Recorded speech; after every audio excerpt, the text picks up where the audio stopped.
პირველი შეკითხვა ქალბატონი ანა ბუჩუკური, ხო ჩაურთოთ მიკროფონი. მადლობა ბატონო თავმჯდომარე.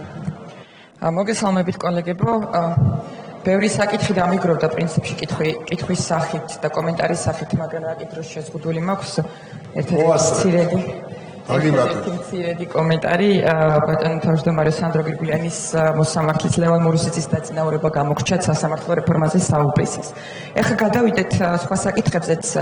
პოლარიზაცია მოგეხსენებათ თქვენც ისაუბრეთ, მოკლედ პოლარიზაციის დასრულება, დეპოლარიზაცია არის ნომერი პირველი რეკომენდაცია, რომელიც ჩვენმა ქვეყანამ მიიღო კანდიდატის სტატუსის მისაღებად, ესე ვთქვათ, ერთ-ერთ სამუშაოდ, მოდით ასე ვთქვათ, სამწუხაროდ მხოლოდ ერთი შეხვედრა შედგა, მეც ვესწრებოდი თქვენთან ამ შეხვედრას. პოლარიზაციის წყარო ამ ქვეყანაში არის ორი, ხო ხართ თქვენ პერსონალურად თქვენ არა, მაგრამ პარტია, პოლიტიკური ორგანიზაცია, ქართული ოცნება და ნაციონალური მოძრაობა, ალბათ ამაში დანარჩენი კოლეგები დამეთანხმებიან, ჩემს უკანს მსხვდომნი. და ამ შეხვედრაზეც მე პირადად დავსვი კითხვა და ვერ მივიღე პასუხი და აქაც გავიმეორებ, ვისთვის არის ქართული ოცნება როგორც ხელისუფლება მზად, რა სახის კომპრომისისთვის არის მზად, რომ დასრულდეს ამ ქვეყანაში პოლარიზაცია.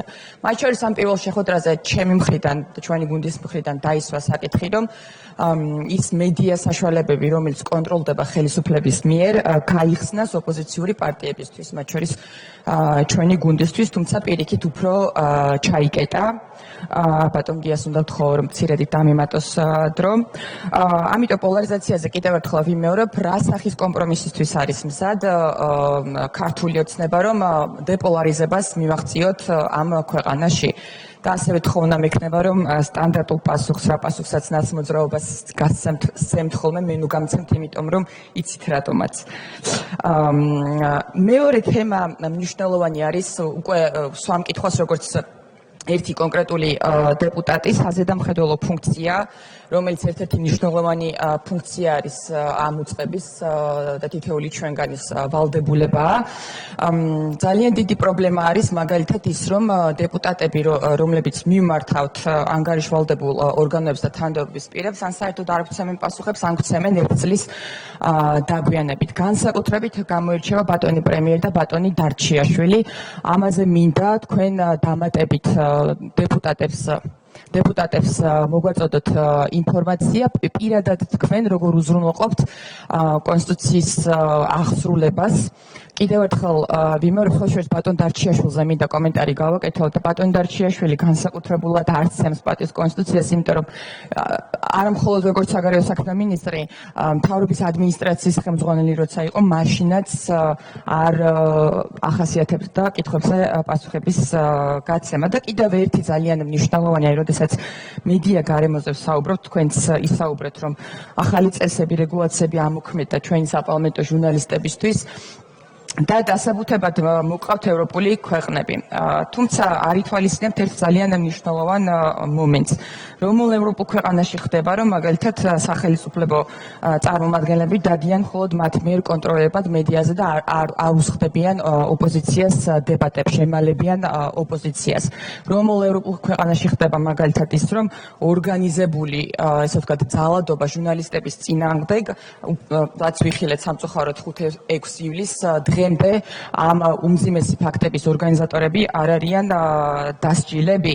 მე კარგად მახსოვს, როგორ ექცეოდა მაგალითად ნაცმოძრაობა ჟურნალისტებს, მათ შორის ამ შენობაში და კითხეთ მედიის წარმომადგენლებს, ნუ დავემსგავსებით ბოლომდე მათ. მადლობა, ბატონო თავმჯდომარე. ქალბატონი რესო ბოლქვაძე. მოგესალმებით, ბატონო შალვა. დიდი მადლობა ძალიან საინტერესო მოხსენებისათვის. ჩემი შეკითხვა შემდეგში მდგომარეობს. 12 პუნქტიანი გეგმის მნიშვნელოვანი ნაწილი არის სახალხო დამცველის არჩევა, რაც სამწუხაროდ ჯერ ვერ მოხერხდა. მაინტერესებს, რა მოლოდინი გაქვთ და როგორ იმის გამო, რომ რადიკალური ოპოზიცია გასულია, რა მოლოდინი გაქვთ და რა შესაძლებლობებს ხედავთ, როდის შეიძლება რომ ეს მოხერხდეს არჩევა. მადლობთ. ბატონი ალექსანდრე რაქვიაშვილი.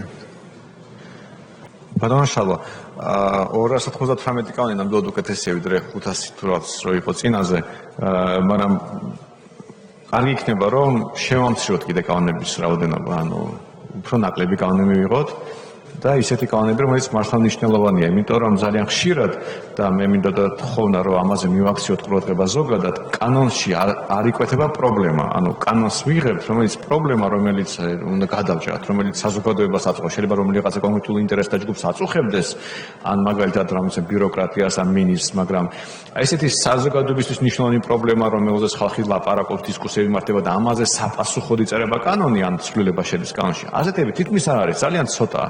და მე მგონი ეს კანონები უფრო მნიშვნელოვანია და 10-ჯერ ნაკლები კანონი მივიღოთ ალბათ უკეთესი იქნება, მაგრამ ზუსტად ესეთი კანონი, რომელიც მართლა რაღაც მნიშვნელოვან პრობლემაზე იქნება მორგებული და ეს კითხვა არის, მაგრამ ჩემი სურვილი იქნება და გამიხარდება თუ გაითვალისწინებ. მადლობა. ქალბატონი თეონა აქუბარდია. ბატონო ჩავა, მოგესალმებით.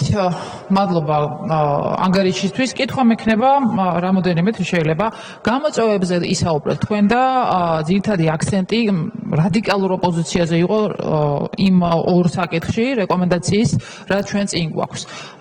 მე არ ვთვლი ჩემ თავს რადიკალად და კიდევ ერთხელ გუშინაც გითხარით ნება არსებობს რომ ავირჩიოთ. როგორც იუსტიციის უმაღლესი საბჭოს 5 მოსამართლე წევრი, ასევე სახალხო დამცველი. ამიტომ მე არ მგონია ეს რადიკალიზაცია, დეპოლარიზაცია რამეს ცვლიდეს თუ პოლიტიკური ნება არსებობს და მე მგონი ხედავთ რომ ნება არსებობს იმის რომ რეკომენდაციების შესრულება ისევე როგორც დემოკრატიის გაჯანსაღება იყოს წინაპირობა კანდიდატის სტატუსის მისაღებად. რაც შეეხება თვითონ პარლამენტს, კითხვა მექნება შემდეგი. ვერაფრით ვერ მივაღწიე სამინისტროებიდან სადეპუტატო კითხვებზე დროულად პასუხის მიღებას. მე საპროცედუროსაც მივმართე ამასთან დაკავშირებით, პირადადაც ვერ საუბრე.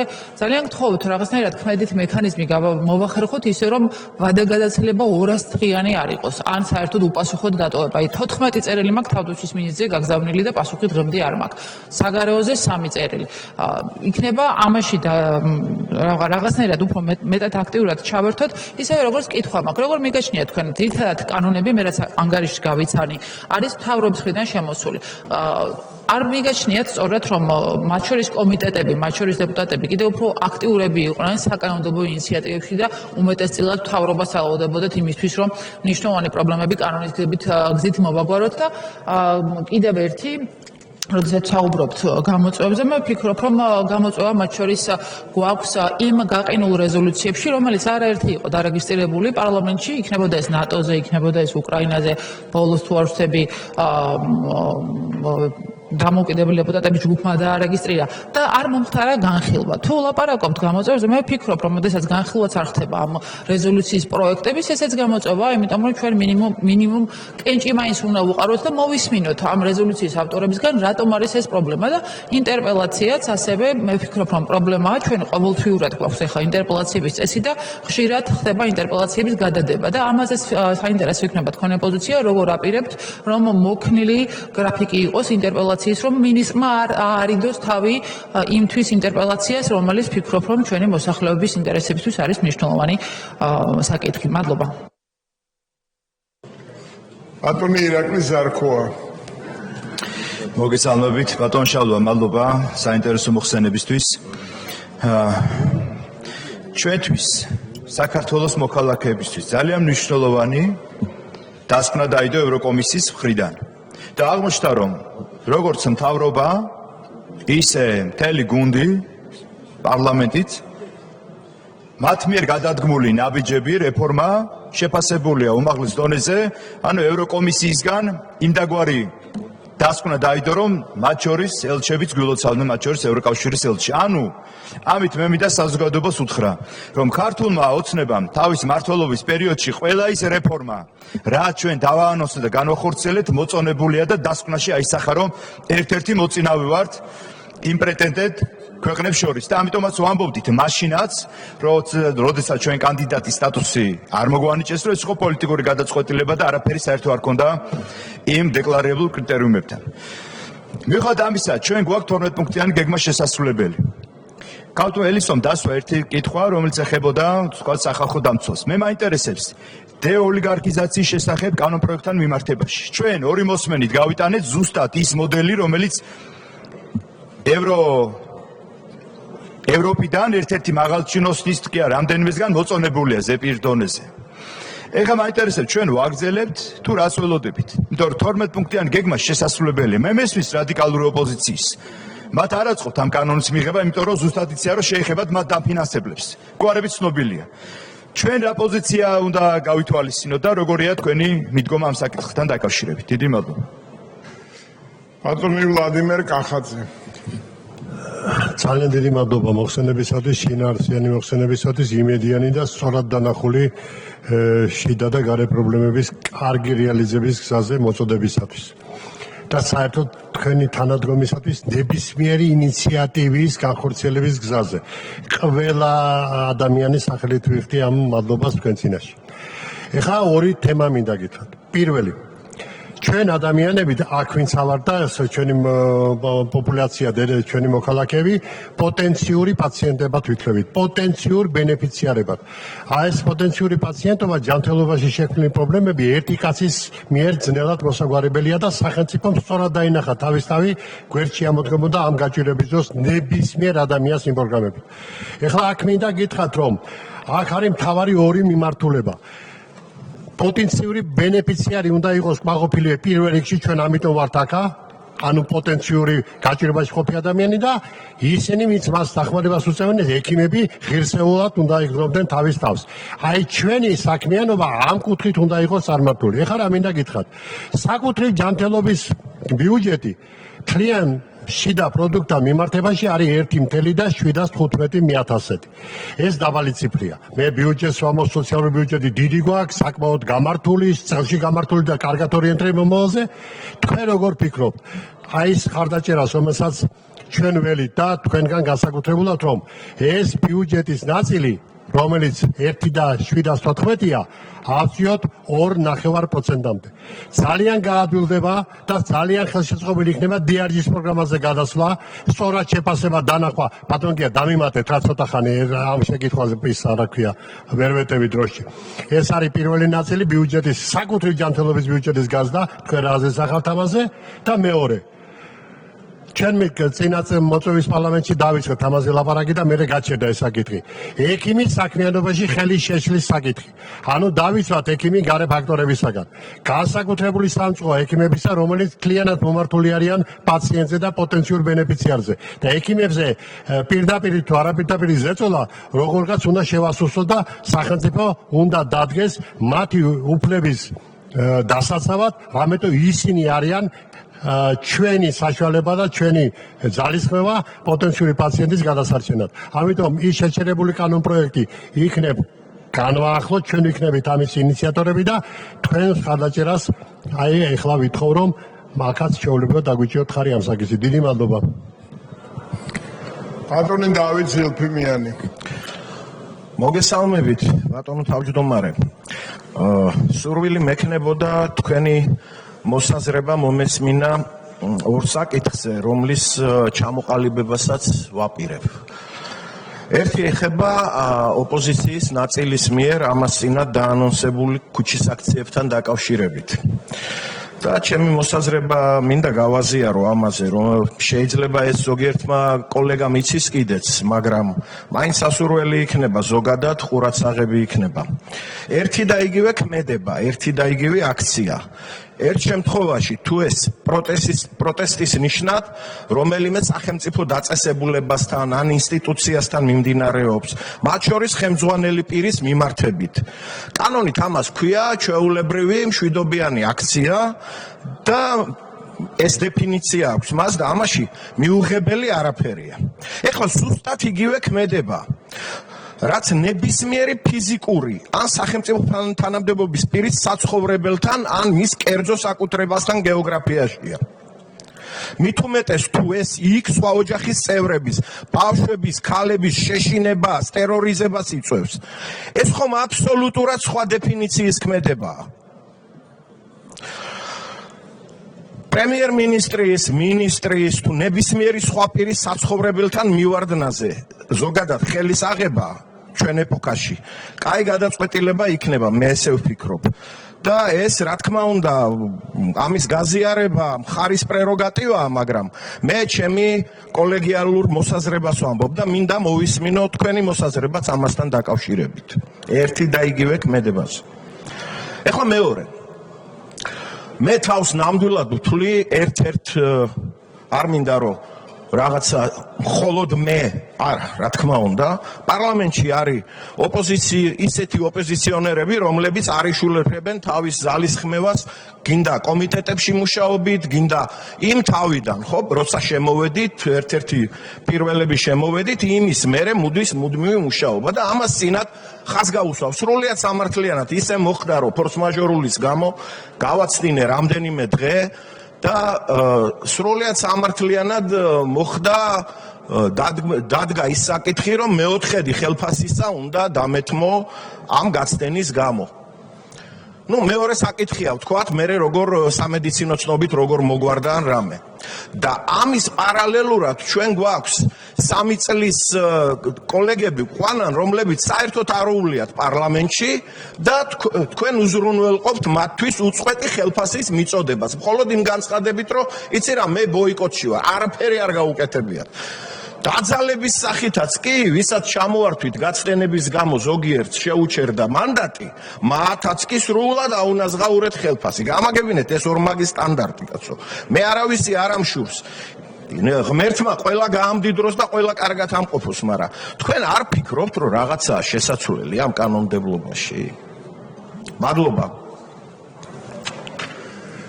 ქალბატონი ხათუნა სამნეძე. მადლობთ ბატონ შალომ მოხსენებისთვის. მოგეხსენებათ რომ პარლამენტი არ არის მხოლოდ კანონპროექტებზე მუშაობის სივრცე და პოლიტიკა ნიშნავს და დაგვავალა კიდევაც ჩვენი სტატუსის მოსაპოვებლად ჩვენმა ევროპელმა პარტნიორმა რომ ვითანამშრომლოთ ხელისუფლებამ და ოპოზიციამ, მაგრამ სამწუხაროდ ძალიან მნიშვნელოვან საკითხებზე დღესაც არ ხერხდება მინიმალური ნდობის ხარისხი მაინც არსებობდეს ჩვენ შორის და შევთანხმდეთ იმაზე რაც სასიცოცხლოდ მნიშვნელოვანია ევროპული სტატუსის მისაღებად. მე მინდა გკითხოთ თქვენ სად ხედავთ რესურსს, იმიტომ რომ ძირითადი პასუხისმგებლობა არის ხელისუფლებაზე, როდესაც მოლაპარაკებების პროცესია ამ თუ იმ საკითხზე, სამწუხაროდ იწყება მოლაპარაკებები, ჩნდება რაღაც ოპტიმიზმის საფერწყალი, რომ შეიძლება შევთანხმდეთ, პროცესი მიდის სწორად, ასე ვთქვათ, მაგრამ რაღაც მომენტში ქართული ოცნება, როგორც ჩანს, თავიდანვე ასე აქვს გადაწყვეტილი, ასე ჩანს, გამოცდილება ამას აჩვენებს, იღებს გადაწყვეტილებას, რომ შეწყვიტოს ეს თანამშრომლობა, რადგან თulis რომ ზიანდება იმით, რომ თანამშრომლობს ოპოზიციასთან. თქვენ სად ხედავთ თქვენს პასუხისმგებლობას და რესურსს იმისთვის, რომ ამ დაზიანებული საპარლამენტო მუშაობის გათვალისწინებით და ვთანხმდებით, რომ დაზიანდა ის, არ ვილაპარაკოთ ვისი ბრალეულობა აქ, ფაქტი ეს არის, ამ ვითარებაში სად ხედავთ რესურსს, რომ შევძლოთ და შევთანხმდეთ იმაზე, რასაც აქვს მნიშვნელობა ჩვენი ევროპული მომავლისთვის და რისი შეთანხმების გარშე ჩვენ ვერანაირად ვერ ვისაუბრებთ შესრულებულ და მიღებულ კანონპროექტებზე, თუ არ შევასრულებთ პირველ პუნქტს, რაც ეხება დეპოლარიზაციას, თქვენ ამას დაარქვით რადიკალიზაცია, რაც არ უნდა დაარქვათ, ფაქტია ის, რომ ჩვენი თანამშრომლობის გარშე, პროცესის შეფასების გარშე შედეგი არ იქნება ისეთი, რისი მიღწევაც გვინდა. გთხოვთ თქვენი შეხედულება, თქვენ სად ხედავთ ამ რესურსს? მადლობთ. მადლობა კოლეგებს თხოვთ თამაში ხმაურია და მეაქციეთ ყურადღება. შეგახსენეთ პროცედურას, პასუხების შემდეგ დაზუსტება შეუძლიათ მხოლოდ მანდ ვინც შეკითხვა დასვა და შემდეგ კიდევ გამოსვლებისთვის უნდა მოემზადოთ და ვისაც ესეც სურვილი აქვს, ზოგი ჩაეწერა უკვე, თხოვთ დროულად მიმართოთ სამდინოს და ეხლა ბატონ შალვას თხოვ გასცეს შეკითხვებზე პასუხი. კოლეგო, მადლობა კითხვებისთვის და შევეცდები ყველა კითხვას უპასუხო და მოგახსენოთ ჩემი მოსაზრება ამ საკითხთან დაკავშირებით. პირველი რაც შეეხება პოლარიზაციას და ასევე ქალბატონი ანას მხრიდან დასმული კითხვა იყო, ქალბატონი ხათუნაც ამ საკითხს ეხებოდა. და რა უშველოდ ქართული ოცნება ნაციონალ მოძრაობის დიქოტომიას. საქმე იმაში არის, რომ და თითქოს ეს არის პოლარიზაცია და მე წეღან ჩემს გამოსვლაში იმიტომაც ვთქვი რომ სინამდვილეში ეს არ არის პოლარიზაცია რაც ჩვენ გვაქვს. პოლარიზაცია კიდევ ერთხელ არის თანამედროვე პოლიტიკის თითქმის ნორმა. გავიხსენოთ ბოლო არჩევნები ნებისმიერ დემოკრატიულ ქვეყანაში და ჩვენ მივხვდებით რომ პოლარიზაცია ეს არის უკვე შემადგენელი ნაწილი. ჩვენ რაც გვაქვს ეს არის რადიკალიზაცია. პოლარიზაციის შემთხვევაში არსებობს ორი პოლუსი და შესაბამისად დეპოლარიზაცია გულისხმობს მოლოდინს, რომ ეს ორი პოლუსი დაიძრება ერთმანეთისკენ და სადღაც შუაში შეხვდებიან. თუმცა, თუ კი სინამდვილეში ჩვენ გვაქვს რადიკალიზაცია, მაშინ შეუძლებელია რომ ეს მოლოდინი გქონდეს.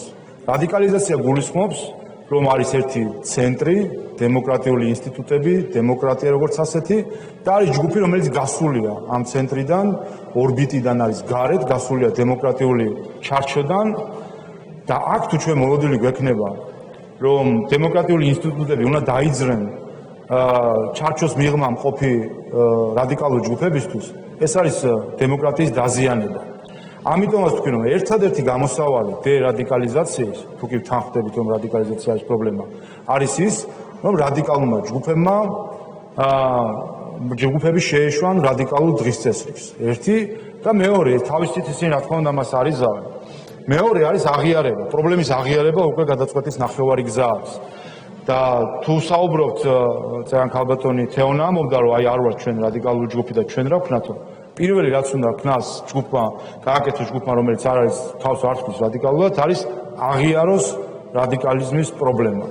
დაარქვას თავისი სახელი, დაარქვას იმ ჯგუფებს რადიკალები, ვინც არიან რადიკალები და შემდეგ გარწმუნოთ, ეს გადაწყვეტა უკვე თავისით გამოჩნდება. თქვენ თუ მოლოდინი გაქვთ, არ ვიცი, იმიტომ რომ საქართველოს მოსახლეობას არ აქვს მოლოდინი, რომ დემოკრატია უკან დაიხევს რადიკალიზმის მიმართ. პირიქით, რადიკალიზმმა უნდა დაიხიოს უკან. და ეს ასე ვთქვათ, განცდას და შეფასებას მე თვიდან თვემდე, კვირიდან კვირამდე ვაკვირდები რა პროცესებს, რაც არის, სულ უფრო მიმყარდება, რომ შეუძლებელია, რომ არის თითქოს ცდელობა, რომ რადიკალიზაცია წარმოგვიდგინონ პოლარიზაციად, ამით აიძულონ დემოკრატია, რომ მან უკან დაიხიოს რადიკალების წინაშე და დათმოს რა დემოკრატიული პრინციპები. ასე ვერ იქნება, ერთადერთი გამოსავალი არის, რომ რადიკალებმა უნდა შეეშვან რადიკალურ დღის წესრიგს. აი დღესაც ვხედავთ ცარიელ სკამებს და ყველა პირად საუბრებში აღნიშნავ, თუ რამდენად არარაციონალური, არალოგიკური, რამდენად კონფრონტაციული არის ეს ნაბიჯი. და არ ვქვით ამას თავის სახელი. და სახელის დარქმევასთან ერთად გაემიჯნეთ ამას, გამიჯნოსთან ერთად, ნუ გახდით ამას სალონურად.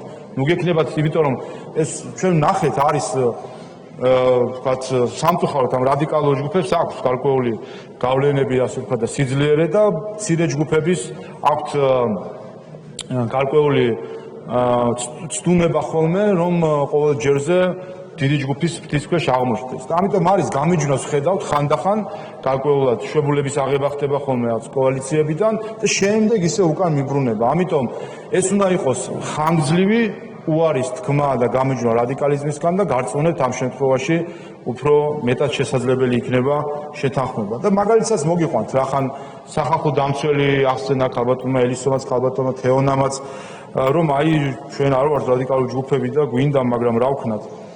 ამის გაიხსენეთ პროცესი როგორი იყო, ამაზე მე საჯაროდ არაერთხელ მithქვამს. სამწუხაროდ საქართველოს პარლამენტი სწორედ რადიკალური დღის წესრიგის ძევალი აღმოჩნდა სახალხო დამცველის არჩევის დროს. ჩვენ ნახეთ რამდენიმე არასამთავრობო ორგანიზაციის ჯგუფმა დახურულყას მიღმა, როგორც შეარჩია საკუთარი წრიდან რამდენიმე კანდიდატი და ულტიმატუმის სახით ფაქტობრივად წამოუყენა პარლამენტს, იმიტომ რომ მას მოყვა შესაბამისი კამპანია, როგორც არასამთავრობო ორგანიზაციების, ისე მათი მხარდამჭერი პარტიების, რომ ამ სამიდან იქნება არჩევა სახალხო დამცველის, ან სხვა სახალხო დამცველი იქნება არალეგიტიმური. ეს ულტიმატუმი, ამ ულტიმატუმის პროცესში, პირობებში მოუწია საქართველოს რამდენიმე თვიანი პროცესის გავლა, რომელიც საბოლოო ჯამში აღმოჩნდა რომ იყო ფუჭი, იმიტომ რომ სადაც დაიწყო ულტიმატუმით, იქ დამთავრდა ზუსტად იგივე ულტიმატუმი. ამიტომ, რაც შეეხება იმ ჯგუფებს, რომლებიც არ თვლით თავს რადიკალურად, დაგვანახეთ ეს. თქვენ ნუ ფიქრობთ, რომ მარტო ქართულმა ოცნებამ უნდა გიმტკიცოს თქვენ რაღაცა. თქვენც უნდა დაგვიმტკიცოთ ჩვენ ამორჩევლებს უნდა დავუმტკიცოთ, რომ შეგიძლიათ თქვენი ამორჩევლების პატივისცემით და პასუხისმგებლობით ამორჩევლების წინაშე და არა ცალკეული პოლიტიკური თუ არასამთავრობო ორგანიზაციების ჯგუფების წინაშე პასუხისმგებლობით და ვალდებულებით იმოქმედოთ. ეს არის დემოკრატიის საწყისები. ვფიქრობ და მნიშვნელოვანი არის, რომ ამას ვცეთ პატივი. ამიტომ კიდევ ერთხელ ჩვენ არ ვართ მზად კომპრომისის რადიკალიზმთან, ჩვენ ვართ მზად, რომ დემოკრატიულ ჩარჩოში მოქცევის შემთხვევაში კონდეს საგნობრივი რაციონალური დისკუსია და აჩვენა ნებისმიერმა პროცესმა საარჩევნო კანონმდებლობაზე მუშაობის იქნებოდა ეს გენდერული საკითხები, სხვა საკითხები, სადაც იყო რაციონალური მსჯელობა და არა ულტიმატუმებით საუბარი, შესაძლებელი გახდა შეთანხმება. სამწუხაროდ, ხა ნახავთ სასამართლო რეფორმასაც შეეხება ჩამოვა დასკვნა და განახლება, მაგრამ იქაც აქამდე რაც იყო, ჩვენ ხედავდით მხოლოდ ულტიმატუმის ენით საუბარს, 1-2 თემა, რომელზეც არის აწყობილი მთლიანი ბედიღბალი თითქოს საქართველოში სასამართლო რეფორმის, 2 საკითხი, რომელსაც ვერ ცდება და 2 საკითხი რომელია, რომელსაც აყენებს რამდენიმე ჯგუფი. ამიტომ მიმოქმედეთ თქვენი პასუხისგებლობით და თქვენი რაციონალური განჯის შედეგად და ეს შესაბამისად შედეგებიც იქნება. რაც შეეხება არასტანდარტულ პასუხებს ამასთან დაკავშირებით, არის სტანდარტულია, იმიტომ და მე მგონი კარგია რომ სტანდარტულად ერთი და იგივე პასუხს თუ გესმით ამასთან დაკავშირებით, იმიტომ რომ ეს ადასტურებს, რომ ეს არის გულწრფელი ნათქვამი და არა რაღაც მომენტში გარკვეული ხელოვნურად მოტანილი არგუმენტი. კიდევ ერთხელ დეპოლარიზაციას თუ დაარქვევთ ამას, მთავარი გზა, ჩემი მხრიდან თუ გინდათ რომ გითხრათ როგორ ხედავ მე ამას, პირველი ეს არის აღიარება, რომ რადიკალიზაცია არის, რადიკალური დღესდღეობით არის მიუღებელი, რადიკალური დღესდღეობით თავის თავში გულისხმობს დემოკრატიის, დემოკრატიული ინსტიტუტების არაღიარებას, არჩევნების არაღიარებას, პარლამენტის არაღიარებას, მთავრობის არაღიარებას და ასე შემდეგ. და ამ აღიარების შემდეგ გამიჯნა კაფიოდ, ცალსახად და არაურაზრდუმად იმ ჯგუფებისგან. რაც შეეხება ზედამხედველობის საკითხებს და პასუხის სადეპუტატო შეკითხვებზე პასუხის გაცემას. პირველი, ჩვენ უნდა გვესმოდეს ერთის მხრივ ეს არის რა თქმა უნდა ინსტრუმენტი და მათ შორის როდესაც იყო მსჯელობა ცვლილებებზე რეგლამენტში და იცით რომ ამ მხრივ არის უფრო გამკაცრებული რეგულაციები, მათ შორის შემცირებულია დრო პასუხის გაცემისთვის 15-დან 10 დღემდე შემცირდა, მაგრამ ყველანაირი მხრივ ჩვენ მაინც ვსაუბრობთ სხვადასხვა სახელმწიფოს შტოზე და გარკვეულ ურთიერთ გაწონასწორებაზე. ამიტომ ვალდებულება არის რაც რეპრესიული მექანიზმები რთულია რომ პარლამენტმა ამ მხრივ გამოიყენოს, მაგრამ რაც არის მექანიზმი, ეს არის ერთი რომ საპროცედურო კომიტეტის მეშვეობით თუ კი დროულად არ მოგდით პასუხი შეატყობინოთ, გააფრთხილოთ, ასე ვთქვათ, პასუხის კითხვის ადრესატი და მეორე და მნიშვნელოვანი საკითხი, ეს კი თქვენ ხელში არის ნამდვილად. ჩვენ აქამდეც იყო მართალია სტატისტიკა ქვეყნდებოდა უწყებების მიხედვით, ვინ რამდენად სწრაფად გასცემს პასუხს თუ არ გასცემს პასუხს და ასე შემდეგ. თქვენ იცით რომ რეგლამენტში ცვლილების შედეგად ეს პროაქტიულად გამოქვეყნდება როგორც ანალიზი და ეს თქვენ ხელში არის შემდეგ რომ ეს გაასაჯარო მიიღუტანოთ საზოგადოებამდე, გამოიყენოთ ეს მინისტრის საათის დროს თუ კი ეს მინისტრს შეეხება და სხვანაირად ასე ვთქვათ საზოგადოებრივი წნეხი განახორციელოთ, რომ იყოს კარგი პრაქტიკა იყოს დროული კითხვაზე დროული პასუხის გაცემა, ხოლო ვინც დროულად არცემს ან საერთოდ არცემს, ის ჩაითვალოს ცუდ პრაქტიკას და საზოგადოებამ ესე შეაფასოს. ეს არის ყველაზე ეფექტიანი ინსტრუმენტი, ვინაიდან საბოლოო ჯამში ყველა პოლიტიკოსები ვართ, მინისტრებიც პოლიტიკოსები არიან, ყველა ვიყურებით წინ, ვიყურებით არჩევნებისკენ და რა თქმა უნდა ჩვენთვის მნიშვნელოვანი არის რომ საზოგადოებას არ ქონდეს წარმოდგენა რომ ჩვენი რომელიღაცა დაწესებულება მინისტრი იქნება ეს თუ სხვა, უფრო ასე ვთქვათ, ნაკლებად გამჭვირვალეა, ნაკლებად მონდომებული არის, რომ გასცეს პასუხი ამა თუ იმ კითხვას. ამიტომ კიდევ ერთხელ რეპრესიული ღონისძიებები ვერ გვექნება, მაგრამ რაც არის ახალი ცვლილებით გათვალისწინებული, გამოიყენეთ აქტიურად, დათვალეთ სტატისტიკა, გამოიტანეთ სამსჯავროზე, სოციალური ქსელი დღეს ბევრი ინფორმაციის გავრცელება შეიძლება და ამითი გარკვეულწილად ამხილეთ ის უწყებები, რომლებიც დროულად აქცემენ პასუხს. და ჩვენ პარლამენტს რაც შეეხება, პარლამენტმა სწორედ ეს აიღო ვალდებულება, რომ პროაქტიულად გამოვაქვეყნებთ და ცხადს და მისაწვდომს გავხდით მოსახლეობისთვის, ვინ როგორ სკრუპულოზულად უდგება ამ საკითხს. მედიის აკრედიტაცია სიმართლე გითხრათ, აი ეს არის მომენტი, როდესაც მე ვაკვირდები, რამდენად რადიკალური განწყობები გაქვთ თუ არ გაქვთ. არის იმდენად ლოგიკური, იმდენად ადამიანურად გასაგები, იმდენად ყველა სტანდარტით საუკეთესო ის წესი, რომელიც ჩვენ შემოვიღეთ, რომ მე მიკვირს კიდევაც, რომ ამასთან დაკავშირებით რაღაც შეიძლება კითხვები იყოს. გასაგებია მედიას მიმართა, რომ გასაგებია, როდესაც გარკვეული წესები შემოდის ნებისმიერ საკითხში, ვისაც არ უნდა ეხებოდეს, როდესაც გაქვს სრული აბსოლუტური თავისუფლება და გარკვეული წესები შემოდის, ეს რა თქმა უნდა დისკომფორტია ყველასთვის. ჩემთვისაც დისკომფორტი იყო, როდესაც პოლიტიკაში შემოვედი და მიწევს ყველა საკითხთან დაკავშირებით კომენტარის გაკეთება, ხომ? ეს დისკომფორტი არის ის ფასი, რომელსაც ჩვენ ვიხდით იმისთვის, რომ გარკვეული უპირატესობები გვეძლევა. რა არის უპირატესობა? ეს არის საპარლამენტო ჟურნალისტის სტატუსი, რომელიც გაძლევს შესაძლებლობას არა საშვებით, თხოვნით, დაშვებით, ასე შემდეგ, არამედ ნებისმიერ დროს, როგორც საპარლამენტო ჟურნალისტი შემოხვიდეთ ამ შენობაში და განახორციელოთ საპარლამენტო ჟურნალისტის ფუნქციები. რა არის ამის ფასი? მინიმალური. ის რომ შევინარჩუნოთ ამ შენობაში სამუშაო პროცესი, ეს შენობა უპირველეს ყოვლისა არის პარლამენტი და უპირველეს ყოვლისა აქ ხალხის წარმომადგენლება უნდა იმუშაონ იმისთვის რომ მათი კონსტიტუციით მათთვის მინიჭებული მანდატი განახორციელონ და ჩემი შესაბამისად უპირველესი ვალდებულება არის რომ პარლამენტის წევრებისთვის და ამ შენობაში მომუშავე აპარატის წევრებისთვის უზრუნო იყოს შესაბამისი სამუშაო გარემო, რაც გულისხმობს იმას, რომ უნდა იყოს შვიდი სამუშაო ატმოსფერო, რომელიც ამავე დროს ხელს არ უშლის ასევე მედიასთან სრულ კომუნიკაციას და თქვენთვის საზოგადოებისთვის მნიშვნელოვანი ინფორმაციის მიღებას და აქაც თქვენც და ასევე მედიასაც მიმართავ დაუსვან ერთი კითხვა საკუთარ თავს. როდესაც საუბარი არის გარკვეულ წესებზე, თქვენ როდესაც შეიძლება რაღაცა კრიტიკული მოსაზრება გქონდეთ, დაუსვით საკუთარ თავს ასევე კრიტიკული კითხვა.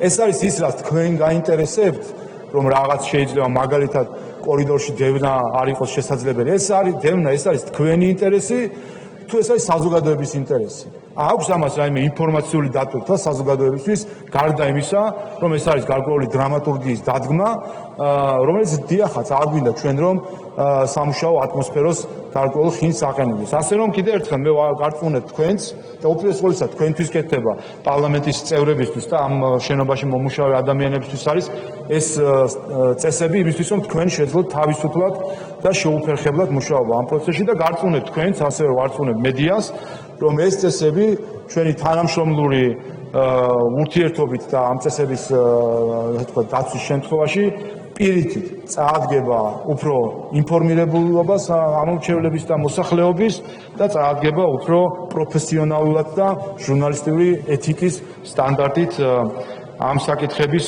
გააზრებას. მე გუშინ გავეცანი ერთ განცხადებას ჟურნალისტის ეთიკის ქარტიის განცხადება იყო. გარკვეულწილად რა გითხრათ, ცოტა ირონიის მომგვრელია, როდესაც ჟურნალისტთა ეთიკის ქარტია მოუწოდებს პარლამენტს ეთიკური ჟურნალისტიკის სტანდარტები არ დააწესოს და გააუქმოს.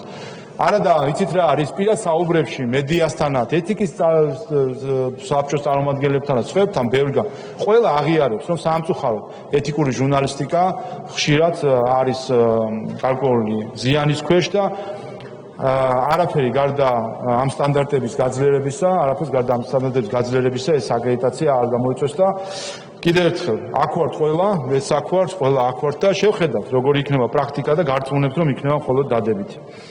ხაბატონო ელისო ბოლქვაძის კითხვა შეეხებოდა სახალხო დამცველის არჩევის საკითხს, ამას ნაწილობრივ უპასუხე.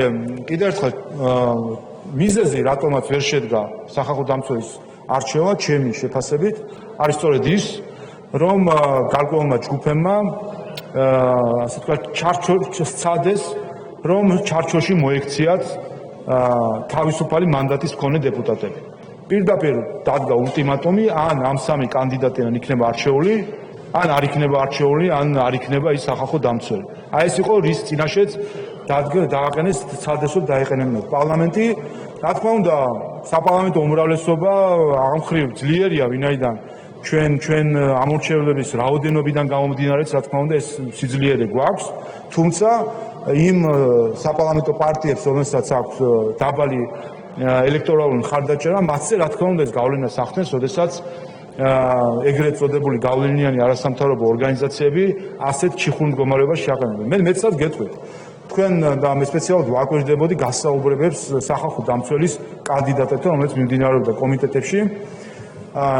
ეს არასამთავრობო ორგანიზაციების ჯგუფი, რომელიც თავარ ამოცანასაც წარმოადგენს წესით საპარლამენტო პროცედურებზე დაკვირვება, მონიტორინგი და ამასთან დაკავშირებით ანგარიშების შედგენა, ამ გასაუბრებებიდან რომელიც იყო 19 თუ არ ვცდები ხომ კანდიდატთან გასაუბრება დაესწრა მხოლოდ იმ სამი კანდიდატის გასაუბრებას რომელიც მათ წარმოადგენს. სხვა კანდიდატებს უბრალოდ ფაქტობრივად თავისი ქცევით და არდასწრებით ბოიკოტი გამოუცხადეს, ამით ის სიგნალი გაუგზავნეს, რა თქმა უნდა, ოპოზიციურ პარტიებს, რომ ჩვენი მხარდაჭერა აქვს მხოლოდ ამ სამს, იქნება მხარდაჭერა სხვა კანდიდატები, თქვენ მოგეკერებათ სტიგმა, რომ თქვენ ხართ ალიანსში ქართულ ოცნებასთან.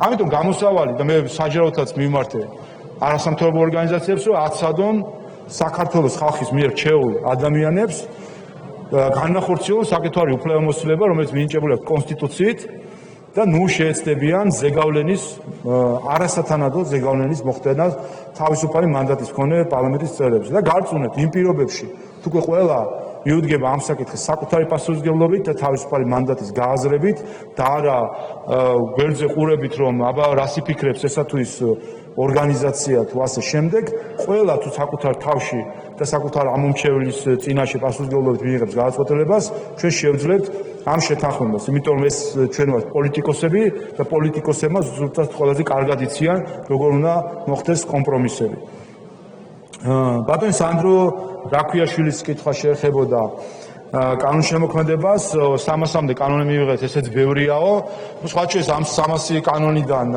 82 შეეხებოდა 12 პუნქტის განხორციელებას რომ არა 12 რეკომენდაცია გვექნებოდა დაახლოებით 200 კანონი კიდევ უფრო ნაკლები და შესაბამისად შეიძლება მისი გემოვნება უფრო დაიკმაყოფილებინა ზოგადად ვიტყვი რომ რთულია ახლა კანონების არითმეტიკა გააკეთო გასაგებია რომ ჭარბი რაოდენობის კანონმდებლობა აჩვენებს მინიმუმ იმას რომ შეიძლება თუკი ცვლილებებზეა საუბარი რომ რატო არ იყო თავის დროზე შეიძლება სწორად მიღებული კანონი ასე შემდეგ მაგრამ მეორე მომენტიც არის და სწორედ ეს სტატისტიკა რომ 30% მიღებული კანონების არის 12 პუნქტიდან და სხვა წლებს თუ გადავხედავ იქაც არის დიდი პროცენტულობა კანონების რომელიც ასოცირების შეთანხმებიდან გამომდინარე გვაქვს მიღებული ჩვენ ნახავთ რომ ჩვენ ვინაიდან ვართ სახელმწიფო რომელიც სამართლებრივ ჩარჩო ჯერ კიდევ ჩამოყალიბების პროცესშია და არამხოლოდ თავისი შინაგანი პოლიტიკური ძალით ასე ვთქვათ თუ იდეებით აყალიბებს ამ ჩარჩოს არამედ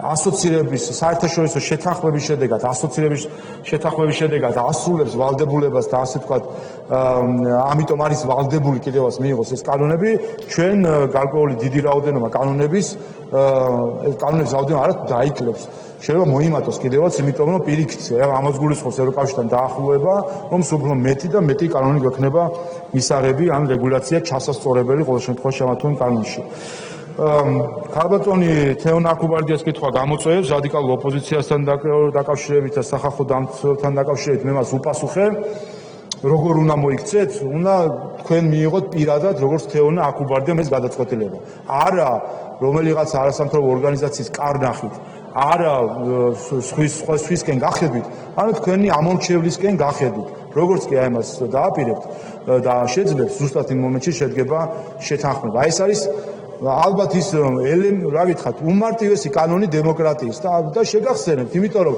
პირად საუბრებში მე ვატყობდი რომ იყო შესაძლებლობა 19 კანდიდატში გამონახული ხო ის კანდიდატი რომელიც ყველას იქნებოდა მისაღები თუმცა სწორედ იმიტომ რომ რატომღაც გარკვეულმა ჯგუფებმა შექმნეს იმის აღქმა თითქოს სახალხო დამცველი ეს უნდა იყოს ადამიანი რომელიც არ მოსწონს საპარლამენტო უმრავლესობას პირდაპირ ასეთი რამ იქნებოდა რომ რა თქმა უნდა ეს უნდა იყოს ადამიანი რომელიც არ მოსწონს აი საიდან მოდის ესეთი სასწაული არადემოკრატიულობით გაჟღენთილი აზრები რომ თურმე ლეგიტიმაცია შეიძლება ქონდეს ადამიანს რომელსაც ლეგიტიმაციას არ აძლევს მოსახლეობის უმრავლესობა არ ვიცი აი ეს რომელი დემოკრატიის წიგნში ამოიკითხა ვინმე მე ვერ ხვდები რა თქმა უნდა თუ კი ვინმეს უნდა მოსწონდეს სახალხო დამცველის კანდიდატი ეს არის უპირველეს ყოვლისა ქართული ოცნება ვინაიდან ქართულ ოცნებას აქვს უმრავლესობა პარლამენტში ქართული ოცნება წარმოადგენს ხალხის უმრავლესობას და თუკი ჩვენ საუბარი გვაქვს სახალხო დამცველზე რა თქმა უნდა თუკი ვინმე სიტყვას უნდა ჰქონდეს მნიშვნელობა ეს არის ქართული ოცნება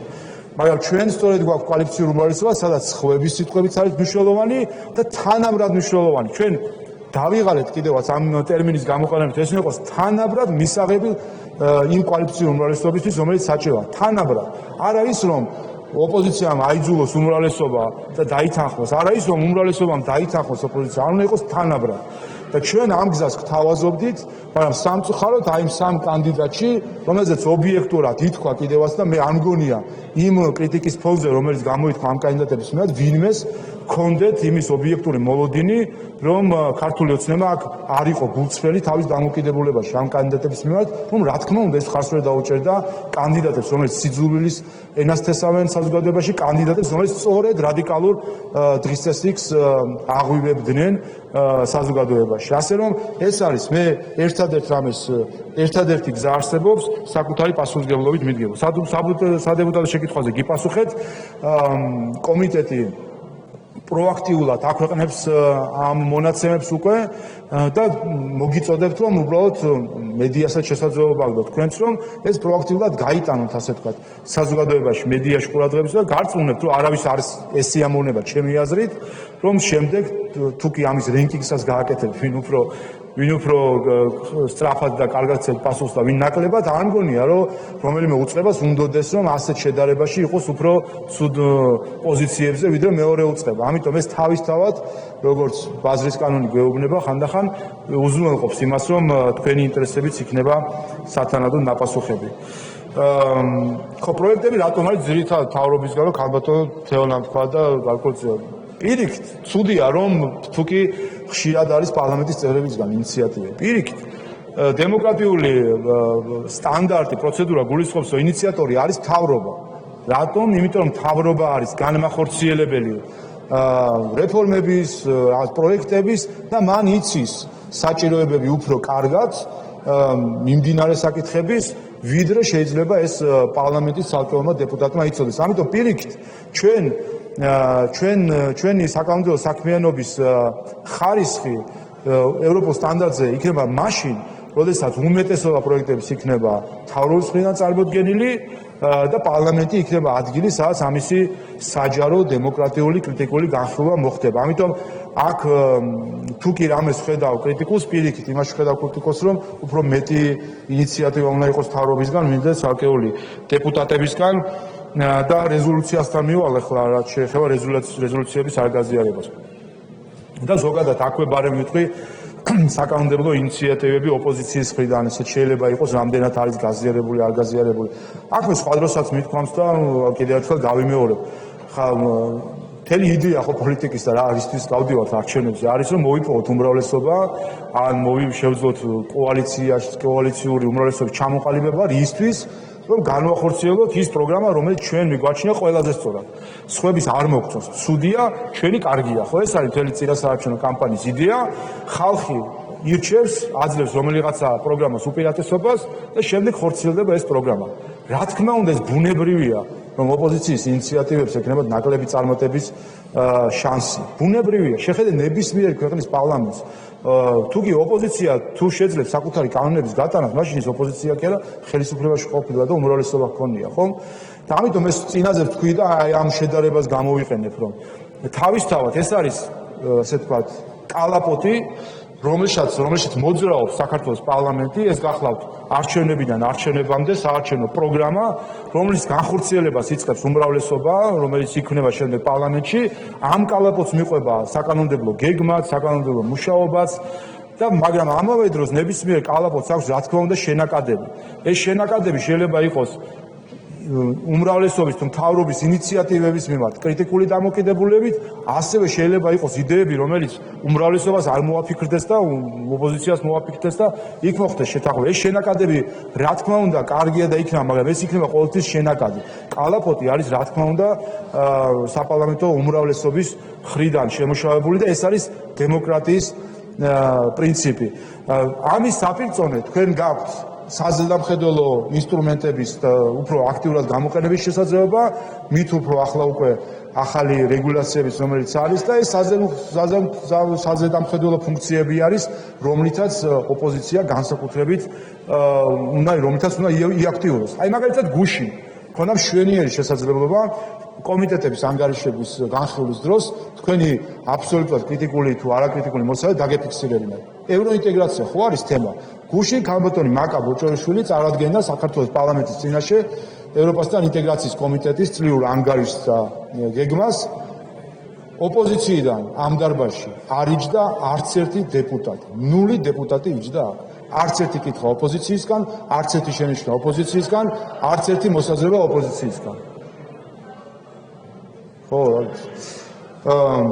ამიტომ, როცა საუბრობთ ამ ინიციატივას არის ეს, რაც შეეხება რეზოლუციების საკითხებს და აქაც მინდა გითხრათ, რომ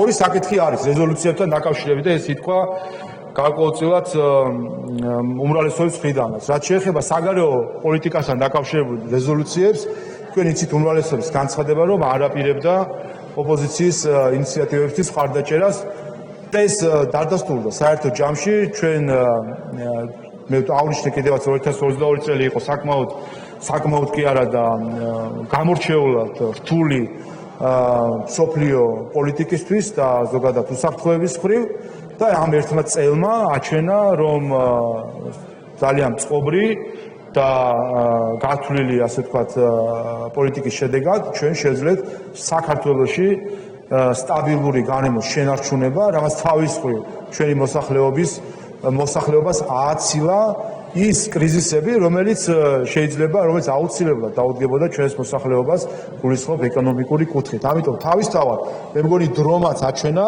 რომ საპარლამენტო უმრავლესობის მიდგომა იყო უფრო სწორი, გამართლებული და შედეგმა აჩვენა სწორედ ეს, რომ მოსახლეობაზე ორიენტირებული, ამიტომაც გარკვეული სკეპტიციზმი არის და ნახოთ ხო დანარჩენი ინიცირებული არის და განხილვები იქნება.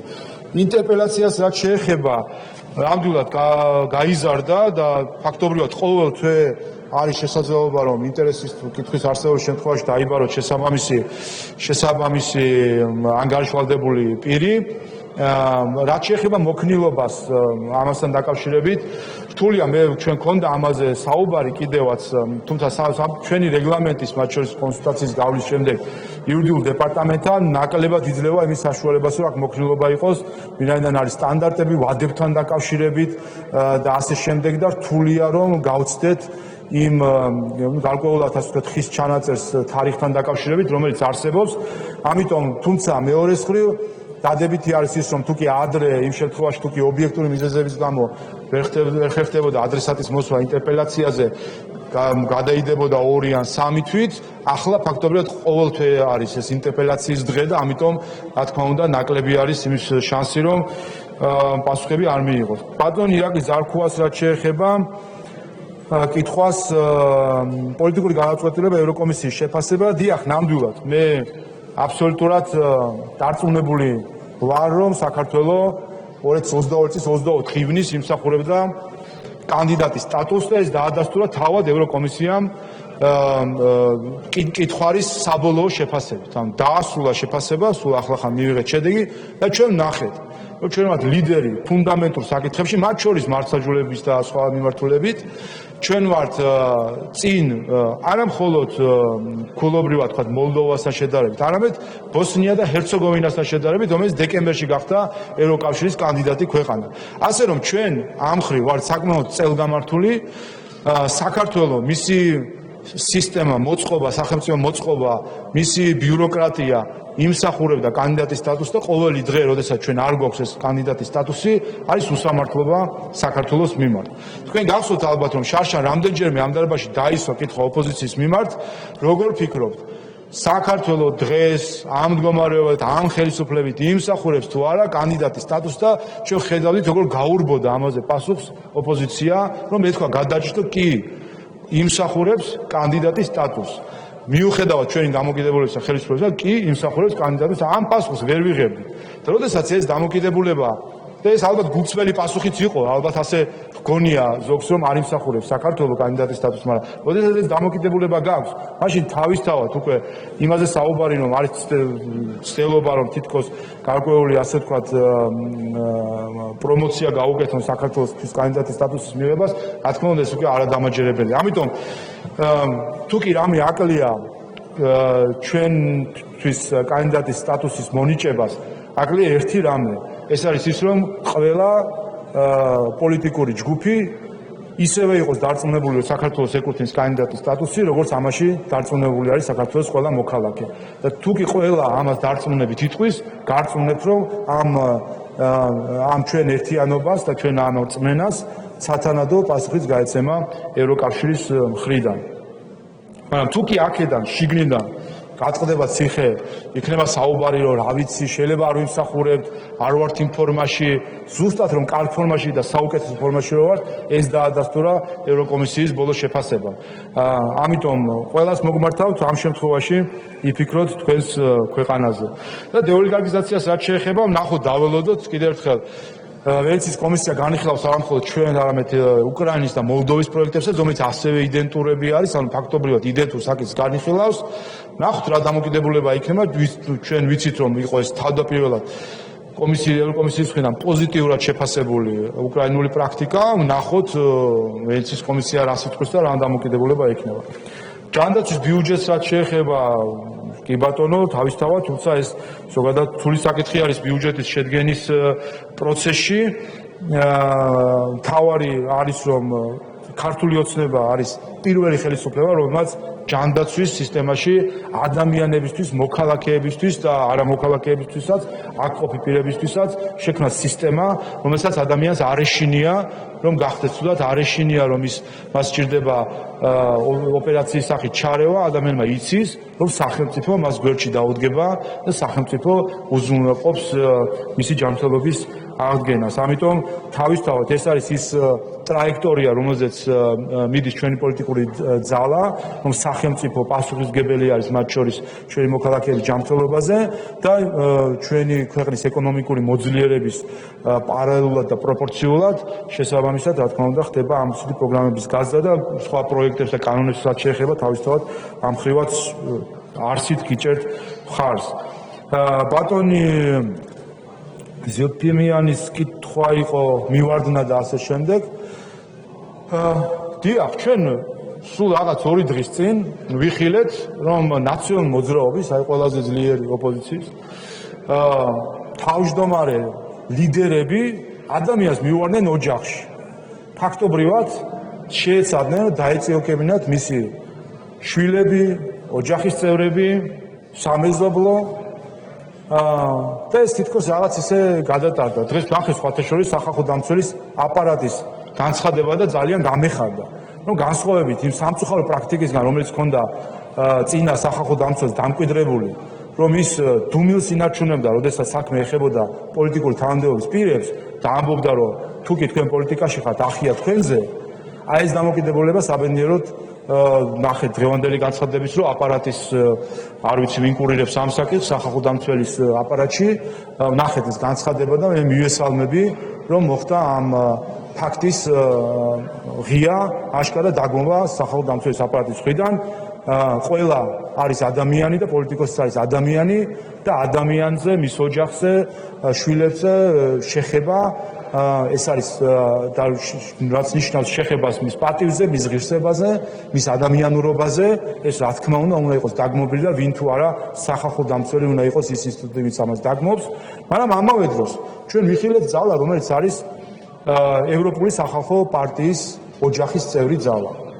ევროპული სახალხო პარტია, რომელიც არის ერთ-ერთი ყველაზე ძლიერი გაერთიანება ევროპული პარტიებისა და მისი წევრი პარტია, რომელსაც ევროპული სახალხო პარტია ხშირად ეკომაგება და საკუთარი დაცვის ფრთის მოაქცევს ხოლმე, მათ არ ქონდათ ერთი რეაქციაც კი იმაზე, რომ მათი წევრი პარტიის ლიდერები ოპონენტ პოლიტიკური პარტიის ლიდერს მიუვარდნენ ოჯახში და ეს რა თქმა უნდა არის იმედგამოწვროებელი, როდესაც ასეთი რეაქცია საერთოდ არ მოყოლია ამაზე ფაქტს. ბოიკოტს რაც შეეხება და ბოიკოტის ინსტრუმენტალიზებას ან გამოყენებას, თავისთავად ეს ხანდახან არის მავნე პრაქტიკა. ამ ჯერზეც ბოიკოტის სახით ზოგადად მინდა მოგმართოთ დეპუტატებსაც, ვინც დააპირებთ ბოიკოტის გამოცხადებას. საქართველოს პარლამენტის რეგლამენტის მიხედვით ბოიკოტი უნდა გამოუცხადოთ განსახილველ საკითხებს. ეს არ არის ბოიკოტი, რომ არ მოვდივარ, იმიტომ რომ არ მინდა მოსვლა ან ასე შემდეგ, ეს არის რომ და ბოიკოტი ეცხადება მხოლოდ პლენარულ სხდომას, არა კომიტეტის სხდომას და სხვა სამუშაოს, მხოლოდ პლენარულ სხდომაზე განსახილველ საკითხებს. განსახილველი საკითხები შედგენილი არის ერთი კვირით, სასესიო კვირით, ამიტომ შესაბამისად უნდა იყოს მექნება თქვენთვის მომართვა, რომ თუ კი იქნება ასეთი ბოიკოტის გამოცხადების სურვილი, მკითხოთ მიაქციოთ ამ ფორმალობას საკითხი, რომ ეს არ არის უბრალოდ არ დასწრების სურვილი, არამედ ეს არის კონკრეტული პოზიცია რაღაც საკითხების მიმართ დაფიქსირებული და ამ საკითხების განხილვაში უარის თქმა არის სწორედ ბოიკოტი. და ბოლოს ქალბატონი ხათუნა სამნიძე თანამშრომლობის რესურსთან დაკავშირებით პოზიტიურ ნოტაზე რომ დავამთავრო კითხვებზე პასუხი. როგორ გითხათ, ვფიქრობ, რომ მაგალითად სამუშაო ჯგუფები იყო კარგი მოთელვა ვარჯიში, ასე ვთქვათ, თანამშრომლობის და ვფიქრობ, რომ ბევრ სამუშაო ჯგუფში გამოჩნდა კიდევაც, როდესაც კიდევ ერთხელ არის რაციონალური მსჯელობა, არის არგუმენტებით და აკრეატებით, ასე ვთქვათ, პოზიციების დაცვა, როდესაც ეს არის შესაძლებელი თანამშრომლობა ერთი და ეს თავისთავად უკვე გულისხმობს სამუშაო ჯგუფებში მონაწილეობა, თათბირი კონსულტაცია, თავისთავად უკვე გულისხმობს რადიკალიზმის ასე ვთქვათ უარყოფას და სწორედ ეს არის გზა თანამშრომლობისკენ. კიდევ ერთხელ, რა თქმა უნდა, ქართულ ოცნებას, როგორც უმრავლესობაში ხო პარტიას აქვს ის უმრავლესობა, რომ მიიღოს გადაწყვეტილებები საქართველოს პარლამენტში, პარლამენტი არ იყოს, ასე ვთქვათ, იყოს ქმედუნარიანი, მაგრამ რა თქმა უნდა, ამის და მიუხედავად ეს არ არის პოზიცია, რომ ჩვენ გვაქვს ჩვენი უმრავლესობა და რასაც გვინდა იმას მივიღებთ, არამედ რა თქმა უნდა, როგორც ყველა ადამიანი, ასევე ყველა პოლიტიკური ძალაც ცდილობს და ელთვის ჰარმონიას და არა კონფრონტაციას და რა თქმა უნდა უპირველეს ყოვლისა ეს არის ხელისუფლება, ვისაც უნდა სწორედ ჰარმონია. ეს არის იმდენად ბუნებრივი სურვილი ხელისუფლების, რომ გქონდეს შვიდი გარემო, ანუ უფრო მეტი თანხმობა იყოს, ვიდრე უთანხმოება, იმიტომ რომ თანხმობის შემთხვევაში მას უფრო მეტი დრო აქვს, რომ დრო დაუთმოს თავისი პროგრამის განხორციელებას, წარმოაჩინოს მეტი პოზიტიური საქმეები და ასე შემდეგ. ანუ თანხმობა, როცა ვსაუბრობთ, სად არის შეთანხმების შესაძლებლობა, თანხმობა ეს არის ხელისუფლების ბუნებრივი მოთხოვნილება. მეორე მხრივ, უთანხმოება არ მიწვრათ, მაგრამ ოპოზიციის ასევე ბუნებრივი პოზიცია არის. ყველა ქვეყანაში, იმიტომ რომ ოპოზიციას ნიშნავს ოპონირებას, კრიტიკას, იმის თქმას, რომ შენი რაღაც იდეა არასწორია და ჩემი იდეა უფრო სწორი იყო და ასე შემდეგ, ეს ბუნებრივად არის ოპოზიციაში. თუმცა აი აქაც სწორედ ეს არის ზღვარი, სად არის ოპონირება და სად იწყება რადიკალიზმი. ამიტომ ასე გიპასუხებდი თანხმობის შემთხვევაში, თუ კი ვინმეს ამ პარლამენტში უნდა თანხმობა, უპირველეს ყოვლისა ეს გახლავთ საპარლამენტო უმრავლესობა, ვინაიდან უპირველეს ყოვლისა არის საპარლამენტო უმრავლესობის ინტერესში თქვენ დაგვეთანხმოთ. იმიტომ ამ შემთხვევაში ჩვენ ხო უფრო თამამად ჩვენ ერთის მხრივ უფრო გვექნება უფრო 7 და თანხმობის გარემო, უფრო თამამად ვიტყვით, არა მხოლოდ 12 პუნქტზე, არამედ სხვა საკითხებზეც ვიტყვით, რომ ეს არის თანხმობით მიღებული საკითხები, ანუ ჩვენი ბუნებრივი ინტერესი არის. ამიტომ აქ ნუეძებთ რაღაც მზაკრულ მიზნებს უმრავლესობაში, რომ შეიძლება უმრავლესობა აღვივებდეს უთანხმოებას. პირიქით, ეს არის ჩვენი პირდაპირი და პირველადი ამოცანა, თუმცა ეს არ უნდა აურიოთ იმაში, რომ ჩვენ რა თქმა უნდა უთანხმოება გვექნება რადიკალიზმთან. ამიტომ დერადიკალიზაცია ეს არის პირველადი ამოცანა იმისთვის, რომ ჩვენ გქონდეს თანხმობაზე ორიენტირებული პოლიტიკა. ამით ამოვწურე კითხვები, საათვა უპასუხო ამაზე. დაზუსტება აქვს ქალბატონ ხათუნა სამნიძეს გთხოვ ჩაურთოთ მიკროფონი. მადლობთ, გამოვიყენებ ამ დროს დაზუსტებისთვის. ჯგუფის სახელით თეონა აკუბარდია მოგმართავთ ბატონშალო, ძალიან საინტერესოა ზოგადი პოლიტიკის პრინციპებზე და საფუძვლებზე თქვენი მოსაზრებების მოსმენა, მაგრამ პრაქტიკულად მიპასუხეთ, რომ კანდიდატი უნდა იყოს ისეთი, რომელიც მოწონს ქართულ ოცნებას აბსოლუტურად და შეთანხმება ნიშნავს არა იმას, რომ ორივე მხარე კმაყოფილია, პირიქით ორივე მხარე შესაძლებელი არ იყოს აბსოლუტურად კმაყოფილი, მაგრამ შეთანხმება შედგეს. და როდესაც ამბობთ, რომ ქართული ოცნებასთან მოლაპარაკებების დროს ოპოზიცია იყო არასამთავრობო ორგანიზაციების მძევალი, აქაც მგონი უნდა კიდევ ერთხელ გთხოვოთ და თქვათ, რომ არავის მძევალი არ იყო, ოპოზიციას ჰქონდა საკუთარი პოზიცია და დაიცვა მათ შორის ქართული ოცნების მხრიდან შემოთავაზებული პროცედურა, რომ რამდენიმე კანდიდატი შემოგვეთავაზებია თქვენთვის. რა მნიშვნელობა აქვს, როგორ შევთანხმდით ამ კანდიდატებზე, ან მისი შემოთავაზება იყო? ოპოზიციამ სხვადასხვა ჯგუფებმა სხვადასხვა კანდიდატების შემოგთავაზეს. ხო დავუმატოთ და ჩავდოთ. ხო და თქვენი პირობა იყო რომ აარჩევდით შემოთავაზებული კანდიდატებიდან. პრობლემა ის არის რომ ქართული ოცნება არ არის, მისი პოლიტიკური ნება არ არის შეთანხმება და მისი პოლიტიკური ნება არ არის რომ ისაუბროს შეთანხმებებზე ოპოზიციასთან და არ გაიშვიროს ხელი და არ დააბრალოს ყველაფერი ოპოზიციას. ეს არის პრობლემა და არა ის რომ ვინმე რადიკალია აქეთა მხარეს. მადლობთ. დიდი მადლობა, სხვა ზუსტებები არ არის, გთხოვთ გასცეთ. მადლობთ. ქალბატონ ხათუნა, მე ხანდახან მჯერა დამთხოვების, მაგრამ მხოლოდ ხანდახან. და რა ვქნა, ამ შემთხვევაში არ მჯერა, რომ შემთხვევით დაემთხვა, რომ ის სამი კანდიდატი, რომელზეც თქვენ ჩამოყალიბდით, შემთხვევით აღმოჩნდა ის სამი კანდიდატი, რომელიც თავდაპირველადვე დაასახელა რამდენიმე არასამთავრობო ორგანიზაციამ. და ამავე დროს მე მექნება თქვენთან კითხვა. თქვენ მზად იყავით ამ სამი კანდიდატის მიღმა. თქვენ პირადად მზად იყავით ამ სამი კანდიდატის მიღმა, რომელიც დაასახელა რამდენიმე ორგანიზაციამ, გემჟელად სხვა კანდიდატებზე იყავით მზად თუ არა? არა, იყავით კი არა, რა ვიცი, იყავით თუ არა? არ მესმის უბრალოდ. იყავით თუ არა, არ მესმის უბრალოდ. ან თავი დამიქნიეთ, ან ხო არა, პასუხია, იყო 19 კანდიდატი, ხო იყო? აიღურეთ, აი შეხედეთ, 19 კანდიდატი. ამ 19-დან 3 დაემთხვა თქვენ შეეწაროთ. კარგით, 3 იყო ის კანდიდატი, რომელიც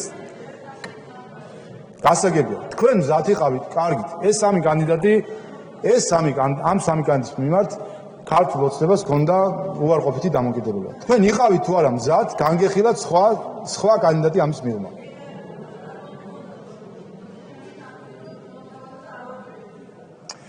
მოგეთ, კიდევ ერთხელ 7 იყო იქ საუბარი ჯერ ესეთ 7, ხო? მე მგონი 3 და 7 შორის არის მათემატიკური მცირე სხვაობა, მაგრამ ეს ამ მცირე სხვაობაში არის დიდი იდეა, რომელიც გულისხმობს პლურალიზმს. ამიტომ იცით რაშია საქმე? მე რატომღაც გული მიგრძნობს, რომ თქვენ მზად იქნებოდით ამ 3-ის მიღმა გემჟელად სხვა კანდიდატებზე, მაგრამ რატომღაც ამავე დროს გული მეუბნება, რომ თქვენ სამწუხაროდ ვერ გადადგით ნაბიჯი იმ დაწესებული ზღვრების მიღმა, რომელიც იყო ამ 3 კანდიდატით შემოთავაზებული. აი ეს არის პასუხი. აქ არის პასუხი. ამიტომ თქვენ კითხვაზე პასუხი არ მაქვს მე, ამ კითხვაზე პასუხი გაქვთ თქვენ და თქვენ თავში ეძიეთ ეს პასუხი. ალო. დიდი მადლობა.